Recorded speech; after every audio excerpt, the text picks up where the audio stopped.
Več let smo se stankovali na temo promocije Ptuja in da se še enkrat vrnem nazaj na korona krizo. Vsaki taki dogodki, vsaka taka situacija, kot so bili ti lockdowni in podobno, pokažejo dejansko neke pomanjkljivosti. Denimo in če gremo na sam Ptuj,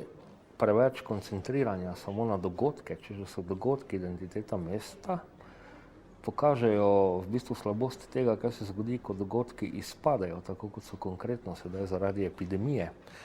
In na drugi strani pa, ko vidiš, ko so se ti dogodki tudi spontano odvijali, se pravi kurentovanje v neki takšni obliki, kot si ga prebivalstvo dejansko želi, se pravi po ulicah,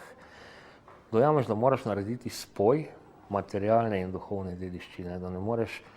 mesta, ki je historično mesto, muzejsko mesto, tržiti z dogodki, ki se dogajajo samo na določene datume, ampak ga moraš tržiti kot celoto, se pravi njegovo materialno podstat, ker nekaj zagotovo miselnega mora okolje vsebovati, da lahko toliko tisoč let preživi, plus potem dogodke, ki so vezani na preteklost in so aktualni v sedanjosti. Se pravi, vse poti vodijo na Ptuj, je skupek vseh lepih zakladov Ptuja, ki smo jih za začetek definirali 10 in pokažejo Ptuj kot atraktivno destinacijo skozi vse leto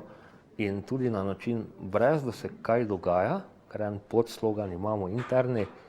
na Ptuju se dogaja nekaj že s tem, da Ptuj obstaja.